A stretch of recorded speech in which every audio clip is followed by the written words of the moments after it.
Buenos días y bienvenidos a un nuevo Inside la República. Hoy nos acompaña Silvana Habib, la presidenta de la Agencia Nacional de Minería. Presidenta, bienvenida. Buenos días, Carlos. Buenos días a todo el equipo de trabajo y a todos los que están conectados a través de las redes sociales. Muy buenos días. La presidenta de la agencia es abogada de la Universidad Santo Tomás de Aquino, especialista en gestión pública e instituciones administrativas de la Universidad de los Andes. Además, es magíster en Derecho de la Empresa y Negocios Internacionales de la Universidad Católica de España. Ha trabajado en la Superintendencia de Servicios Públicos, el Ministerio de Comercio, el Tribunal Superior de Cartagena y el Ministerio de Justicia, entre otras entidades, y ha asesorado en materia de contratación estatal a varias entidades públicas como la Unidad de Planeación Minero-Energética y el INVIAS, y además fue directora del sector privado en la Presidencia de la República. Desde 2015 es la presidenta de la Agencia Nacional de Minería. Presidenta, primero, aprovechando que estamos haciendo balances del cierre del primer semestre, ¿cómo cerró la operación en estos primeros 6 meses del año y cuáles son esos minerales que están anulando la producción y la exportación del sector?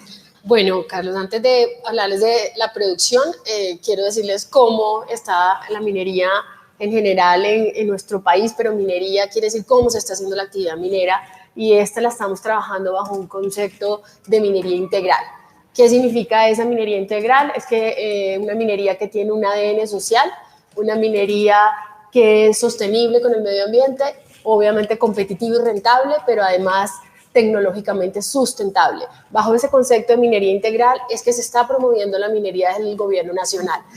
¿Por qué hago esa claridad? Porque en eso hemos venido trabajando duramente y, por ejemplo, hoy tenemos información clara que darles. Información, por ejemplo, que no se tenía tiempo atrás sobre qué constituye la minería en el país. Por ejemplo, de la titulación en general, el 40% son materiales de construcción, 20% son de metales preciosos, 16% carbón, el resto son otros minerales tan importantes como el níquel, 4% esmeraldas.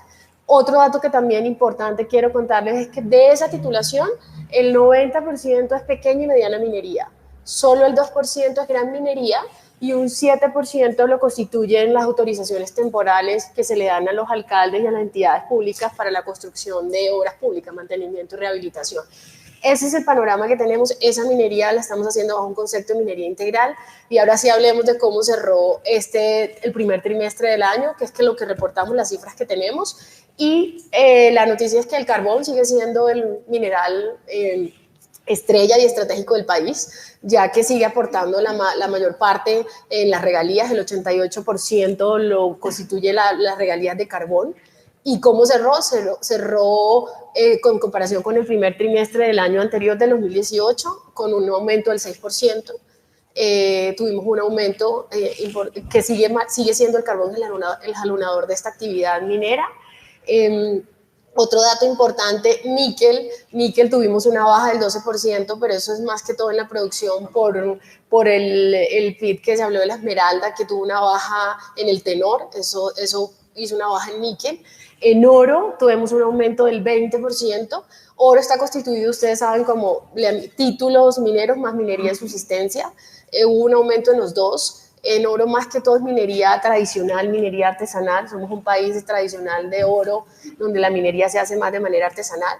Ese es el cierre de los minerales importantes que tenemos. Conclusión, carbón sigue siendo el mineral estratégico. Tenemos que mantener esa participación del carbón, porque es lo que nos hace tener ese 2% del Producto Interno Bruto, y queremos que siga jalonando este tiempo mientras avanzamos más en la diversificación de otros minerales. Y en términos de exportaciones, ¿cuáles son los minerales que... En exportación, en general, el sector constituye el 16% de exportación, y importante, el sector mineroenergético sigue siendo el jalonador de las exportaciones del país. Esto quiere decir que sigue constituyendo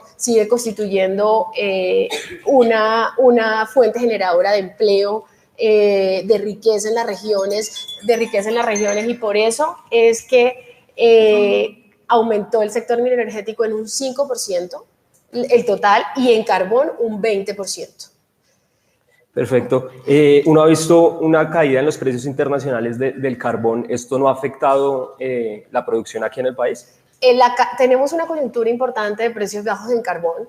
Nosotros veníamos de un buen precio, tuvimos esa crisis de 2015-2016 donde logramos el precio más bajo, 44 la tonelada, y ahora nos mantuvimos un precio, por ejemplo, un pico importante que tuvimos el año pasado fue de 80 la tonelada, $80, y ahorita estamos en un 47 la tonelada, sino que eso no afecta ahorita la producción porque son, por la forma en que se establecen los precios, tienen un rezago de 6 meses, entonces no estamos viendo la afectación ahora de esos precios, del precio que está dándose ahora. Lo que queremos es mantener la producción que tuvimos en el 2018, de 84.5 millones de toneladas, lograrla mantener este año.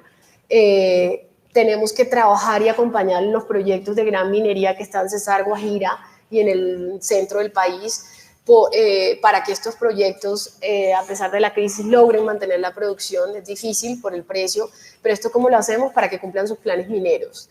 Esto es una coyuntura que se está dando el precio del carbón principalmente por el verano que está en la cuenca del Atlántico, ese verano que ha sido atípico, eso hace también que afecte el tema climático, también por el tema de las relaciones entre China y Estados Unidos, que afecta la demanda, y también hay que tener considerado que por toda la reglamentación que hay por el tema del cambio climático y todo el tema de cumplir con esto. Lo que nos hace como país prepararnos para que estos proyectos que aportan ese 88% puedan cumplir sus planes mineros hasta el cierre de estos proyectos y trabajar en la diversificación de otros minerales. Precisamente para hablar de expectativas del cierre del año, Mario Chávez, editor de Nuevos Medios, le va a hacer la siguiente pregunta. Presidenta, precisamente quisiéramos saber cuáles son las expectativas para fin de año y cuáles son las proyecciones en níquel, carbón y oro. Bueno, en carbón me adelanté un poco contándoles que las expectativas son tener la misma producción del 2018, en 84 millones de toneladas, tener el aumento que tuvimos, la cifra significativa que tuvimos en regalías. El año pasado tuvimos una cifra récord de 2.5 billones en regalías. Sin embargo, este año, por lo del precio y lo que les estaba contando, queremos mantener más o menos el promedio que hemos venido teniendo en regalías, en el recaudo de regalías, que son alrededor de 1.8 billones, en regalía 1.7 billones, mantenernos así, cerrar así en carbón.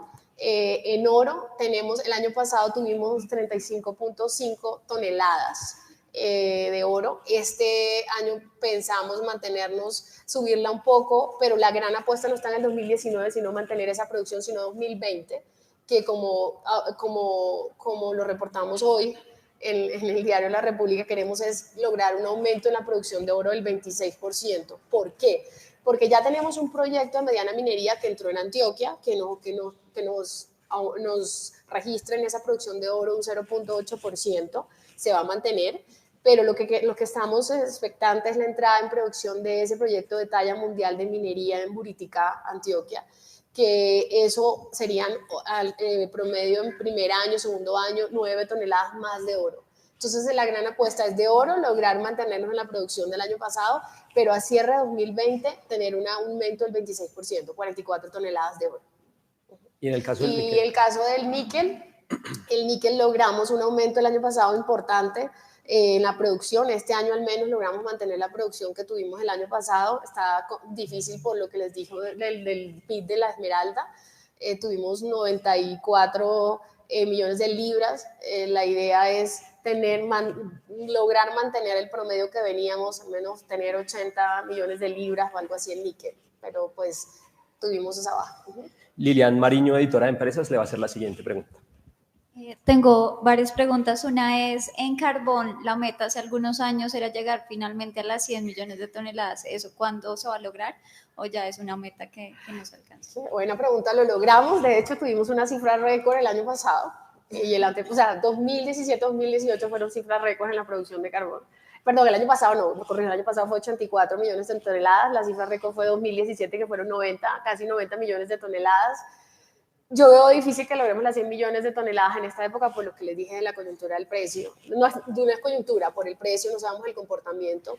Las proyecciones, algunas dicen que ese precio que tenemos ahora de 47 precio tonelada se puede mantener o bajar un poquito, y de hecho no vamos a tener un aumento en los últimos años tan significativo como el 80 dólares a la tonelada por las condiciones mundiales.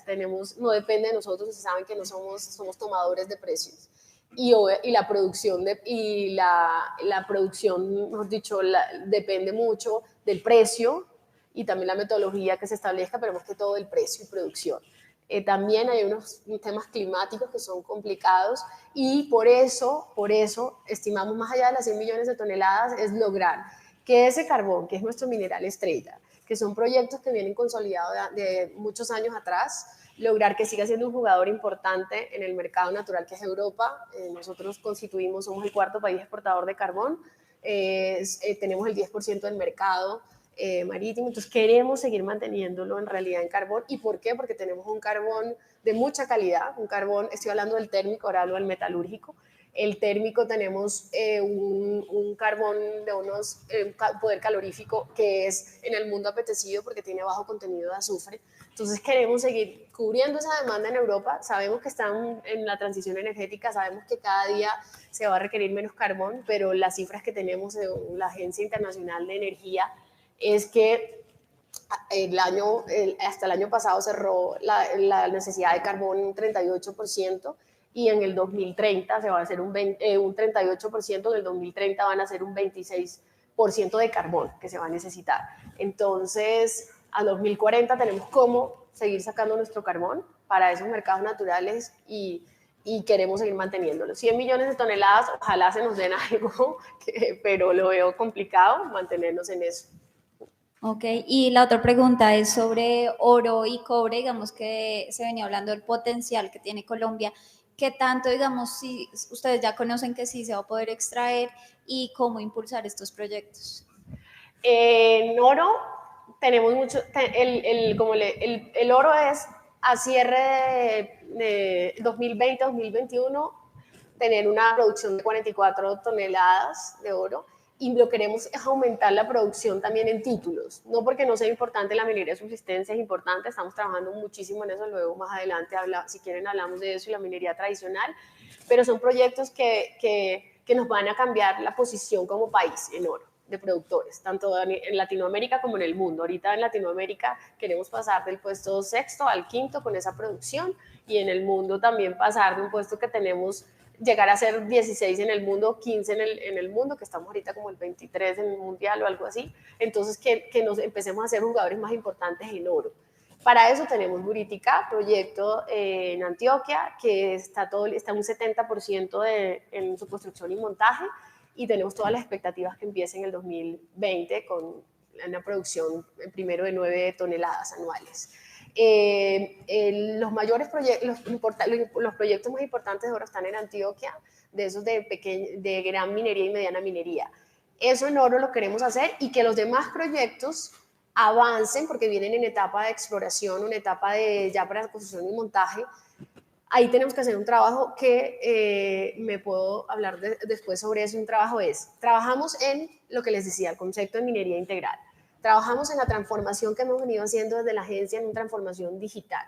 ¿Y eso qué es? Trabajando en una institución mucho más transparente para ofrecerle al inversionista, tanto nacional como extranjero, el inversionista internacional. Para eso estamos lanzando nuestro nuevo sistema de catastro, que quiero contarles cómo es cuando termine la pregunta. Y eso le permite mayor seguridad al inversionista, saber qué áreas verdaderamente hay disponible en el país para hacer sus inversiones. Eso estamos ofreciendo para aumentar esa posición que tenemos en oro. Y en cobre yo hago un símil siempre, y es que en cobre estamos como en etapa de exploración en Colombia. Estamos más que todo en prefactibilidad en los proyectos. Tenemos una sola mina que explota cobre en Colombia, que queda en Carmen de Atrato, Chocó. Que no es muy significativa la producción. Es importante porque es una mina que lleva mucho tiempo, años atrás, pero queremos en cobre pasar de esa etapa de prefactibilidad ya a empezarnos a ver como jugadores importantes. Porque la forma de atraer inversión, más allá de estar preparados, es que ver cómo proyectos que están en etapa de exploración en Colombia pasan a una etapa de construcción de ventaja de producción. Esa es la mayor forma de atraer inversión. Entonces en cobre nosotros tenemos una posición geográfica, un ambiente geológico favorable. Estamos en la cordillera de los Andes, donde nos permite estar en el mismo cinturón metalogénico de los países importantes en oro, Perú, Chile, Ecuador también tiene. Sabemos que tenemos ese potencial, queremos que avancemos en eso, pero necesitamos trabajar internamente en el país. en el tema de el trabajar con las comunidades, ese ADN social que les estamos contando. Nosotros estamos cambiando esa forma de hacer minería para que a los inversionistas les quede mucho más el abonado, esa línea, esa ruta que tienen que hacer para todo el tema ambiental y social. Entonces, en cobre las proyecciones, yo diría, es que al cerrar este cuatrenio, esos proyectos que están en prefactibilidad pasen a factibilidad, algunos a construcción y montaje. Hablando primero de las perspectivas de oro, ese quinto puesto en producción, ¿cuándo lo alcanzaría Colombia? En el 2020. En 2020 con estos sí, dos, sí. En Latinoamérica. Sí, en el mundo el puesto 15 o 16, sí, 16 más. Y uno de los proyectos pues que ha tenido cierta polémica es el de AngloGold en Jericó. ¿Cómo va ese tema? Sí, nosotros ahí hemos venido como Agencia Nacional de Minería y además porque somos una entidad que tenemos nuestro propio ProColombia. Nosotros tenemos la función de hacer la promoción de minera, no la hace ProColombia, sino nosotros. Y lo que queremos más allá es de hablar de las particulares que tiene cada proyecto, es tener un buen plan de fomento de la minería y relacionamiento con el territorio. Yo creo que eso ya es una realidad que entendió el sector, que nosotros de verdad cambiamos la forma de hacer bajo ese concepto de minería integral y lo primero es el ADN social y las comunidades. Yo creo que llevando información clara a las regiones se puede dar el debate. AngloGold está en un momento ahorita de ese proyecto en particular, estaba en exploración, no ha empezado su trámite de licenciamiento ambiental. Ahí tiene que darse todo el debate técnico que tiene que darse uno de estos proyectos, tiene que discutirse sobre las preocupaciones que hay en este proyecto, que es todo el tema del tejido social, de la tradición que tiene esa área de influencia. Creo que el debate hay que darlo y resolverlo en una instancia técnica, no es conocer a la comunidad, entender lo que quiere la comunidad y decirle cómo se podrían mitigar esos impactos o cómo sería viable o no. ¿Qué tan importante es este proyecto en las proyecciones que hacen ustedes en producción de oro? De cobre. Quebradona de cobre es importante porque, como les dije, nosotros estamos en esa etapa de exploración en cobre, entonces estamos en prefactibilidad. Si se llega a pasar un proyecto de esos, también un proyecto de gran escala, de gran minería, pues cambiaría la posición que empezamos a cambiar nosotros en minería se habla de recursos indicados, medidos, ya reservas probadas. Entonces, si avanza el proyecto, pasaríamos de esos recursos que están medidos a reservas y tendríamos qué más tenemos en cobre, pero eso cambiaría muchísimo. ¿Y qué tan importante es esta política de diversificar la matriz energética para impulsar el cobre? Es muy importante, nos las ha trazado como gobierno, la ministra de Minas, y a través de su viceministerio dentro del plan estratégico. La idea es Colombia es rico en minerales. Somos un país que además de ser rico en minerales, somos ricos en el recurso natural, en otros recursos naturales, en ecosistemas, en páramos, en aves, en diversidad étnica, pero además somos ricos en el mismo lugar en minerales. Entonces el trabajo más duro que nos toca, el trabajo que nos toca hacer es que coexistan esas riquezas y para eso queremos trabajarla bajo este concepto de un desarrollo sostenible y que tecnológicamente puedan ser sustentables. Entonces tenemos el carbón que ha sido jugador importante, pero tenemos que aprovechar ese otro recurso que tenemos como cobre y oro, y si logramos empezar a diversificar eso, ¿qué significa? Que toda la institucionalidad, no la minera, todas trabajamos en eso, todas las demás instituciones de gobierno central y gobierno territorial, departamental y municipal trabajamos en eso, porque como país no podemos perder esa riqueza, la debemos aprovechar como otros países como Chile, que parte de su Producto Interno Bruto, el 9% es cobre. El cobre se necesita, y voy a hablar de cobre, se necesita necesariamente para cualquier transformación que se quiera hacer energética, migrar a matrices más limpias. Por ejemplo, en una turbina eólica necesita, yo creo que de 3.8 megawatts, necesita 4.8 toneladas de cobre. Entonces, sí, hay reservas mucho más importantes en Chile. Perú es el segundo jugador, pero nosotros nos van a necesitar y tenemos que prepararnos. Eso hablando del tema de matrices limpias. Pero también se necesita en infraestructura. Cobre es un conductor de electricidad y nosotros tenemos ese potencial que no hemos desarrollado. Entonces, si todos trabajamos en pro de diversificar esa matriz y se vuelve política como está ahora, creo que vamos trabajando en una línea clara como país y aprovechar ese recurso bajo los principios que nos ha trazado el presidente, que es producir, conservar y conservar, producir. ¿El cobre debería ser como la nueva estrella del sector? Sí, queremos que eso sea el cobre, la nueva estrella del sector, el oro, no descuidar el oro, y también yo quería también referirme a que oro, cobre, diversificación de matriz, por la importancia, por lo que nos pueden ayudar a que la actividad minera siga siendo jalonadora de la economía colombiana, siga generando los empleos que generan y sigue llevando importantes recursos a la inversión social en las regiones donde hace minería. Queremos que el cobre, que Colombia, que cuando se hable de cobre empieza ya a identificarse a Colombia más. No solamente porque tenemos un potencial, sino que hemos avanzado en esas actividades exploratorias y ya tenemos algunos recursos ya medidos y probados. Eso queremos.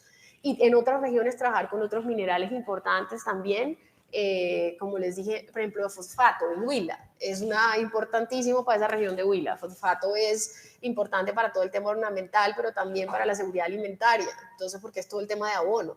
Entonces, que por ejemplo Huila se destaque también por ser una región importante de fosfato.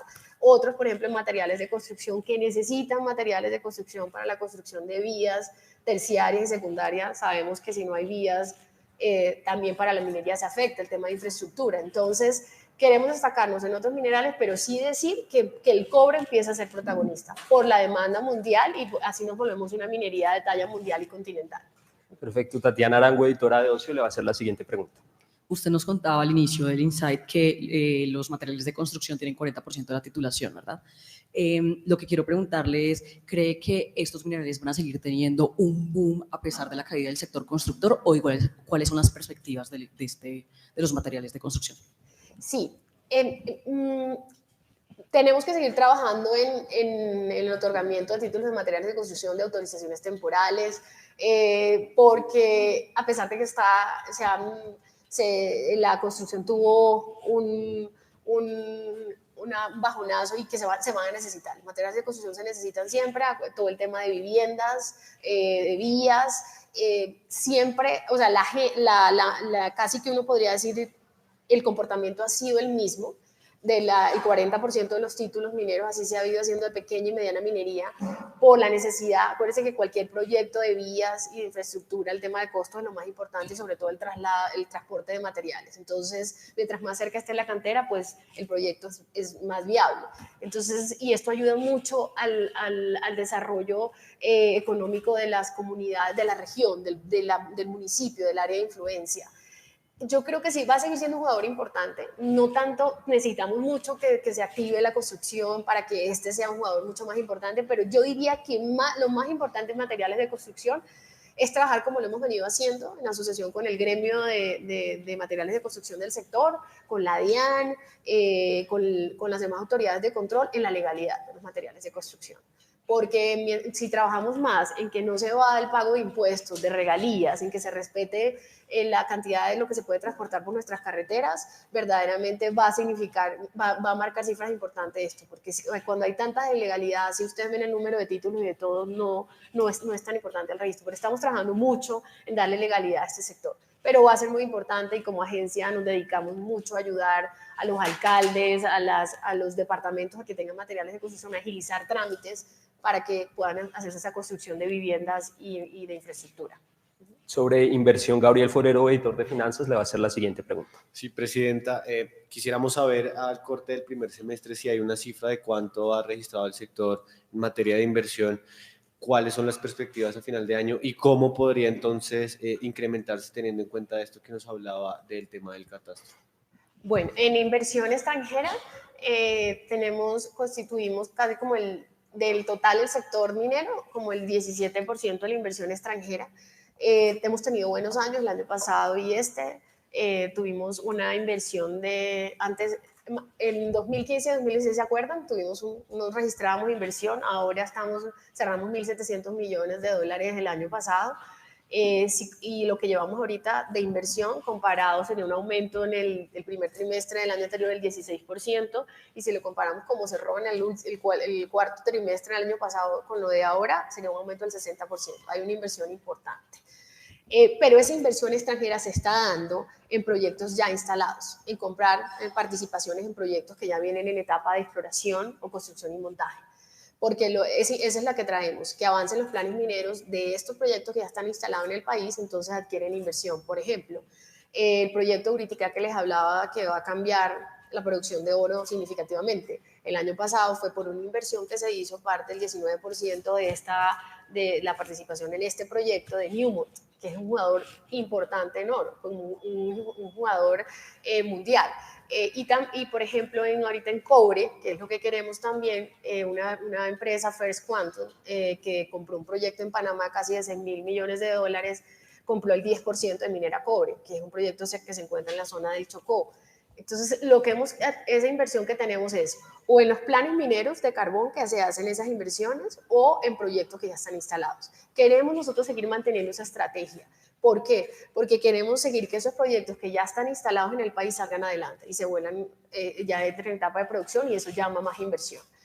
Inversión nueva, para la inversión nueva estamos trabajando en lo que dice del catastro, y este catastro voy a explicar por qué creemos que va a traer mejor inversión, porque parte de lo que requiere el inversionista es la transparencia en la adquisición del área que va a ser del área libre.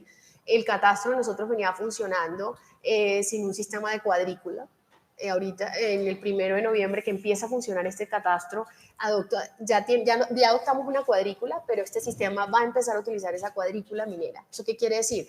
Antes se pedía cualquier polígono irregular, se podría cualquier área para la minería, menos de 1 hectárea, y se acuerdan que se hablaba de unos corredores ociosos que quedaban entre un título y otro, porque se podía pedir, en realidad técnicamente no se podía hacer un proyecto, era un poco más especulativo. Ahora se define una cuadrícula con una medida geométrica regular, una malla regular, cuya cuadrícula mínima es 1.24 hectáreas, esto con el fin de respetar que Colombia es un país de pequeña minería y de minería tradicional y artesanal, y en esa cuadrícula va a permitir que está constituida por celdas, que ese sea el área mínima que puede pedir un inversionista, y bloquea, cuando se toca una celda de esa cuadrícula definida, bloquea el área, para que sobre eso no se puedan pedir solicitudes, y lo que hace es organizar el sector.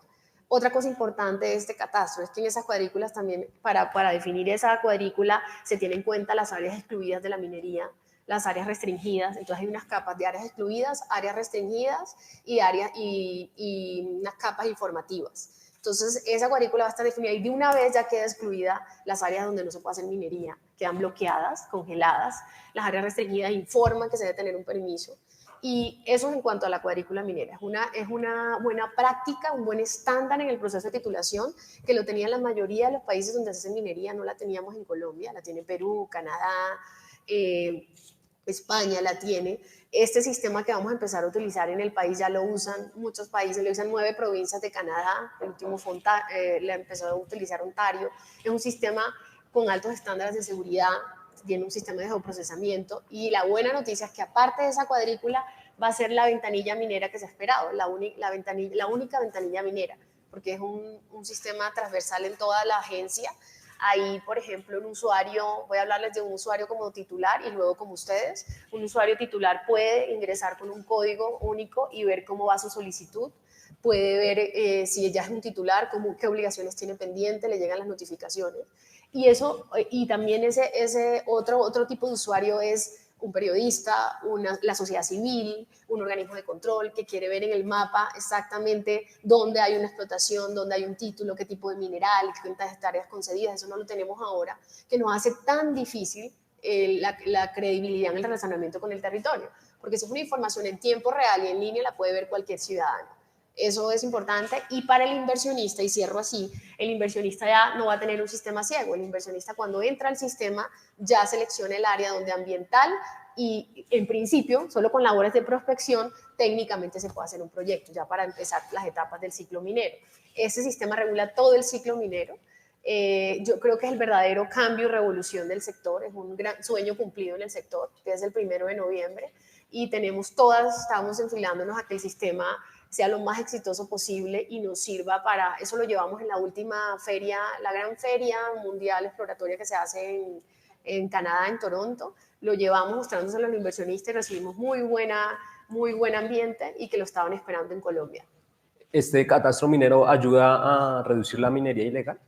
Ese catastro, lo primero, se me olvidó hablar en eficiencia. En eficiencia pasamos, una eficiencia logramos un 72% más de eficiencia. Imagínense, pasamos de demorarnos en estudiar una solicitud de un título 356 días a 90 días. O sea que el usuario va a tener certeza. ¿Y por qué ilegalidad? Porque lo que más ocasiona ilegalidad es cuando hay demoras en los trámites. Lo que ocasiona ilegalidad, porque la gente ante la falta de respuesta, pues en muchos casos vemos que empieza a explotar sin un título, que no tiene información sobre esto la autoridad ambiental o la autoridad de policía. Este sistema, por ejemplo, va a permitir avanzar en la formalización, que la gente tenga un título un tiempo prudente y que las autoridades puedan consultar el sistema para ver si la persona que está haciendo una explotación en cualquier bocamina lo hace de manera legal o ilegal. Entonces va a aportar muchísimo a la ilegalidad, a controlar la ilegalidad. O sea, en 3 meses se podrán entregar los títulos. En noviembre empiezan el otorgamiento de títulos, va a ser hasta a través del nuevo sistema de catastro, a través de un sistema de cuadrícula que no teníamos, y ese módulo va a permitir que la ventanilla de título para el otorgamiento de títulos mineros sea mucho más eficiente, un 72%. Perfecto. Vanessa Pérez, editora de Globo Economía, le va a hacer la siguiente pregunta. Ya ha hablado un poco de cómo activar el sector y todas esas inversiones que vienen, pero queríamos saber qué nuevas empresas podrían tener interés en proyectos en Colombia y cuáles serían esos proyectos y en qué minerales. Sí, nosotros ya en el país tenemos un número importante de las empresas del top 10 del minero en el país. Queremos es que esos proyectos, como decía, nuestra estrategia va a acompañar a esas empresas que ya están para que salgan adelante los proyectos. Tuvimos en la feria en Toronto, tuvimos varios acercamientos. Ya tenemos en Colombia a Fortescue, que es un cuarto productor en el mundo de hierro, pero también está mostrando interés en cobre, en oro, entonces ya está en Colombia. First Quantum, como le decía, que adquirió ese porcentaje para cobre. Newmont ya llegó a Colombia. Tenemos también Agnico, que tiene intereses también, que no se me va a quedar uno importante, pero sé que tenemos los dos puestos en Colombia dentro del ranking de los importantes. Hemos tenido acercamientos con una que nos falta, que es Newcrest, que es importante en el mundo, pero estamos esperando y por eso estamos trabajando muchísimo en sacar todo este tema de transformación digital, pero más que todo lograr que los proyectos que ya están instalados avancen para que sean atractivos para ellos, adquirir participación en esos proyectos o nuevas áreas libres. Noelia Sigüenza le va a hacer una pregunta acerca de 2 proyectos de ley que estarán en la legislatura. En la próxima legislatura se vienen proyectos de ley que prevén cambiarle la cara al sector, la ley de concurrencia y concordancia y consultas previas. ¿Cómo prevén que aumentará la producción, exploración y explotación con estas nuevas normas? Bueno, la agenda legislativa está a cargo del Ministerio de Minas, y la ministra de Minas, por ejemplo, dentro de su agenda lo más importante que logró, además también con el gobierno y con el Congreso, gracias a ese trabajo, es el acto de Sistema General de Regalías, el primer debate, que eso va a ayudar muchísimo porque, como vieron, se aumentó el porcentaje de los municipios productores. Se pasó un 11% más a estos municipios productores. Se aumentó también el porcentaje que tenían para la inversión para los municipios pobres, que están categorizados como los que tienen que trabajar más en mejorar los indicadores de pobreza. Se pasó a un 15% que estaban. Se aumentó también, se mantiene, incluso se aumentó 5% a ciencia y tecnología, que estaba en 9.5% y se pasó a 10, 7 para todo el tema de paz. Este acto legislativo y este proyecto de ley va a ayudar muchísimo al sector para el tema de conflictividad social, considero yo, porque los alcaldes se van a involucrar mucho más por ver eso, por ver todos esos recursos que pueden jalonarle sus economías y el desarrollo regional, pero también aparte, no solamente por el aumento que va a llegar, sino sobre el tema sobre la transparencia que se quiere en la ejecución de estos proyectos que se generan con el Sistema General de Regalías, porque luego de que se apruebe ya el acto legislativo, se va a trabajar en un proyecto de ley, como lo ha dicho la ministra, que quiere que sea mucho más ágil todo este tema de tramitar los proyectos para que lleguen estos recursos a las regiones. Eso va a ayudar mucho que la gente vea los beneficios que trae el sector minero energético. Para este bienio hay 24 billones que genera el sector minero energético y parte en el bienio de la minería tiene casi 5 billones. Son recursos importantes que necesitamos para incluso jalonar otras actividades. Por ejemplo, las actividades que que tanto queremos, que son las actividades de la economía naranja, el emprendimiento, el tema de innovación. Con recursos del sector extractivo se puede trabajar en eso. En cuanto al de concurrencia y concordancia, esto lo está trabajando la ministra a través del Viceministerio de Minas. Es un proyecto que va a presentar el ministerio y que se necesita en el sector para dar mayor seguridad jurídica a la participación concurrente de las autoridades locales, a la participación ciudadana y al inversionista. ¿Hay un cálculo de cuánto pueden aumentar las regalías del sector con estas reformas que nos comentan? Pues la idea más que lo que más que aumentar es que este proyecto va a ayudar a mantener esas regalías que generaba el sector, porque muchos de los que incluso recibían parte de las regalías estaban olvidando de dónde venían estas regalías, del sector minero energético. Entonces, si estos proyectos no avanzan, ¿de dónde van a salir las regalías? Entonces, esa distribución que se hizo equitativa y consciente y se logró el aprendizaje que venía de los años anteriores de cómo debería una distribución equitativa, va a ayudar a que se mantenga eso que produce el sector. Si logramos trabajar muchísimo en la percepción del sector, en el tema de conflictividad social, seguro que va a aumentar lo que generan estos proyectos, tanto mineros como los de hidrocarburos. Pero se hizo precisamente para mantener esa producción, ese número, esa cifra de regalías que genera este sector. Las consultas populares siguen siendo un fantasma a la hora de que un inversionista extranjero venga al país. Yo creo que nos sirvió mucho como país y al sector inversionista, a los inversionistas, esa sentencia de la Corte Constitucional, la sentencia de unificación, la 095-2018, porque fue una sentencia que recogió y nos unificó en cómo sería la participación de las diferentes entidades en la decisión de si la actividad minera es viable o no es viable. Más allá de eso, lo que hizo fue que no tienen poder de veto estas autoridades locales y que la vía, en principio, para prohibir la minería no son las consultas populares, porque existen otras vías y establece claramente cuál es, que es la concurrencia y la actividad concurrente con los alcaldes, que es lo que venimos haciendo desde la autoridad minera a raíz de esa sentencia de unificación que avaló el programa que viene haciendo la Agencia Nacional de Minería.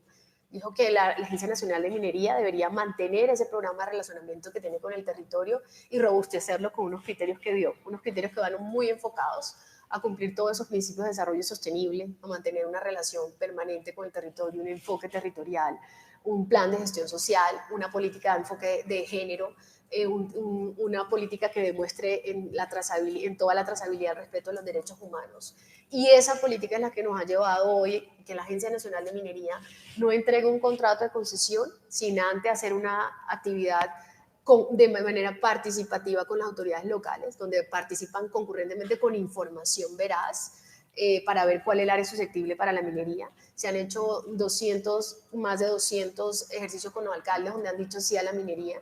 50 audiencias públicas. Antes de otorgar un título minero hacemos audiencias públicas con la comunidad como se hace para la licencia ambiental. Aquí se les informa a la comunidad no solamente las solicitudes que están pendientes, sino qué títulos hay, si tienen licencia ambiental, qué producen, para que ellos sean veedores de la actividad y sepan quién puede hacer minería y quién no puede hacer en el territorio. Luego de eso establecemos en el contrato de concesión, antes no se hacía un plan de gestión social, que era lo que se había esperado en el sector minero, que es casi como la guía de relacionamiento desde el día 1, en que antes de otorgar un título con la comunidad, con el área de influencia. El mito de antes no, en realidad era muchas veces la realidad, y era que el relacionamiento con el territorio lo hacía el geólogo, el primero que llegaba a tomar las medidas. Ahora no, ahora se hace una audiencia pública, se oye a la comunidad y el titular tiene como primera obligación social hacer una caracterización de su territorio, a quién puede beneficiar y cómo puede manejar los impactos sociales. Eso ha gustado muchísimo a nivel internacional, porque lo que están buscando los compradores de cualquier mineral es esa trazabilidad limpia en el mineral, que no se estén vulnerando derechos humanos, que se estén respetando derechos laborales, que no haya niños en las minas, todo eso. Entonces ese plan de gestión social es lo que queremos demostrar y eso el relacionamiento va a servir. Todo eso para decir que más allá de ver como que las consultas populares ya hay una claridad jurídica, pero también hay una ruta de cómo trabajar con el territorio. Por último, Heidi Monterrosa, periodista de finanzas, le va a hacer la siguiente pregunta. Sí, presidenta, queremos saber cómo va la legalización de los títulos mineros y si tienen de pronto un estimado de cuánto se produce minería ilegal en el país. Bueno, primero es una buena pregunta para cerrar, porque les hablé del catastro. pero también me faltaba hablarle en ese tema de transformación digital. Como agencia, cómo hemos trabajado para controlar la minería legal, que esa es la mejor lucha que podemos dar, o tener información de la minería legal contra la ilegalidad. ¿Cómo va la legalización? A decir que en el Plan Nacional de Desarrollo que se aprobó ahora en este gobierno, se estableció una ruta para la formalización que nos permite como agencia agilizar más estos trámites para los caminos de la formalización. Se dio una certeza jurídica a estos procesos que venían de antes, son mineros tradicionales, procesos de legalización y comunidades tradicionales para que puedan tener una autorización minera y una autorización ambiental. Eso nos ayuda a llevar formalización, trabajamos contra la ilegalidad. Entonces ahí el camino es avanzar lo que más se pueda en trámites para cumplir las metas que nos estableció el Ministerio de Minas de lograr esa formalización. A través de las figuras de programas de legalización, áreas de reserva especial para comunidades mineras tradicionales, que hemos avanzado mucho. Se entregaron los 7 primeros contratos nuevos de estos contratos de concesión especial a mineros tradicionales, son dueños de su título, y es seguir acompañándolos. Pero no solamente nos quedamos en la entrega del título. ¿Qué hacemos para fiscalizar esos títulos, tanto que provienen de minería tradicional, de la formalización, como de los títulos que provienen de una solicitud normal? Estamos trabajando en volvimos el proceso de fiscalización en un proceso digital.